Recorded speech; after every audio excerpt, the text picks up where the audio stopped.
Bonjour et bienvenue. Aujourd'hui, on va s'attaquer à une question assez fascinante. Comment une machine peut-elle digérer une montagne d'informations, des milliers de textes, et en extraire les thèmes principaux? C'est un défi qui peut paraître énorme, mais la solution, elle, est vraiment passionnante. Pensez par exemple à des milliers et des milliers d'articles de presse. Comment on fait pour savoir de quoi ça parle en général? Pour dégager les grands thèmes sans avoir à tout lire un par un. C'est le cœur du problème qu'on aborde. Parce que, soyons clairs, une lecture manuelle, c'est juste impossible. Il nous faut donc absolument une approche automatisée. Alors c'est là qu'on entre dans ce qu'on appelle la modélisation de sujets. Le nom peut sembler un peu technique, mais l'idée est simple. C'est le défi de faire en sorte qu'un ordinateur arrive à comprendre de quoi parlent tout un tas de documents. L'objectif, il est assez facile à comprendre, mais beaucoup plus difficile à atteindre.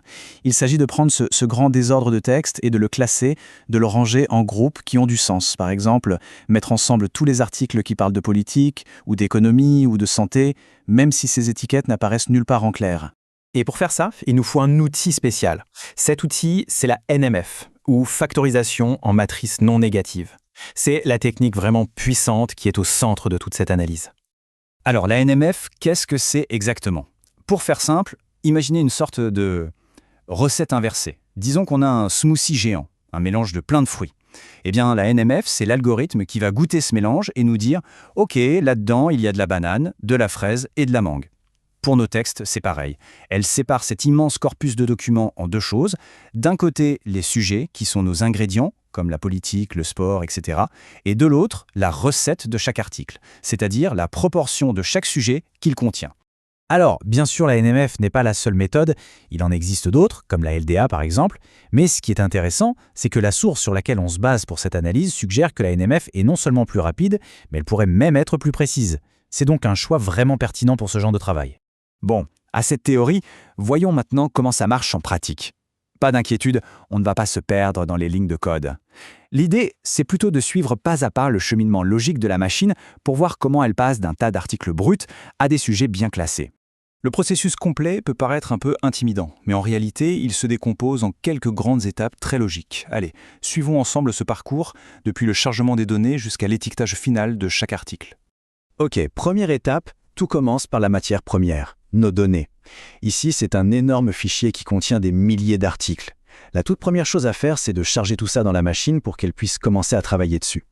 Maintenant, une étape absolument cruciale. Un ordinateur, ça ne lit pas les mots comme nous, ça ne comprend que les chiffres. Il faut donc tout traduire. Cette étape, qu'on appelle la vectorisation, va transformer chaque article en une sorte de code numérique.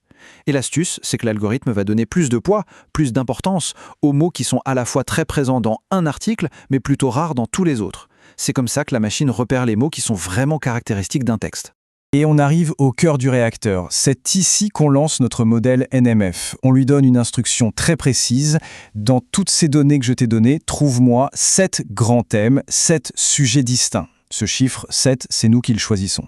Ensuite, le modèle se met au travail et il va s'entraîner pour trouver les meilleurs regroupements de mots possibles. Voilà, le modèle a fait son travail. Il a mouliné, analysé les milliers d'articles et il a cherché des motifs, des structures, ces fameux thèmes cachés. C'est un peu le moment de vérité, voyons ce qu'il a réussi à dénicher. On se souvient, on lui a demandé de trouver 7 sujets. C'est un paramètre important qu'on a fixé nous-mêmes. La grande question maintenant, c'est de savoir si ces 7 sujets qu'il a identifiés ont un sens, s'ils sont cohérents. Et regardons le premier résultat. Quand on regarde la liste des mots qui ressortent le plus, eh bien le thème saute aux yeux. Élections, Trump, présidente, Clinton, c'est clairement le sujet des élections américaines. C'est assez bluffant de voir que le modèle a regroupé tout ça tout seul sans la moindre aide. Et ça continue. Voici un autre thème tout aussi distinct que la machine a su isoler. Avec des mots comme health, care, medical ou study, pas de doute, on est en plein dans le domaine de la santé et de la médecine. Donc, c'est super, le modèle a identifié des thèmes. Mais maintenant, il faut rendre ça utile. Et c'est la dernière étape. On va prendre chaque article, un par un, et demander au modèle de lui coller une étiquette, de lui attribuer le sujet qui lui correspond le mieux parmi ceux qu'il a trouvés. Et voilà le résultat final. C'est vraiment l'aboutissement de tout le processus. On voit les articles originaux et juste à côté, la petite étiquette que le modèle a apposée, politique, élections, santé, musique. Une tâche qui, à la main, aurait pris des jours, voire des semaines, et bouclée. Toutes nos données sont maintenant classées et organisées. Mais avant de terminer, il faut bien comprendre une chose.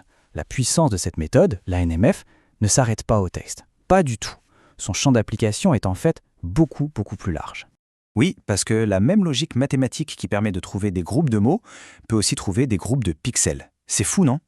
Du coup, on l'utilise pour des choses comme la reconnaissance faciale ou pour identifier des objets dans une photo, en décomposant une image en ses éléments de base, un peu comme on a décomposé nos articles en sujets. Et tout ça, ça nous laisse avec une question vraiment vertigineuse. Si les machines peuvent trouver des motifs cachés dans le texte, dans les images, qu'est-ce qu'elles vont bien pouvoir découvrir ensuite? De l'analyse génétique à la finance, cette capacité à trouver des structures invisibles dans des masses de données est une compétence surpuissante.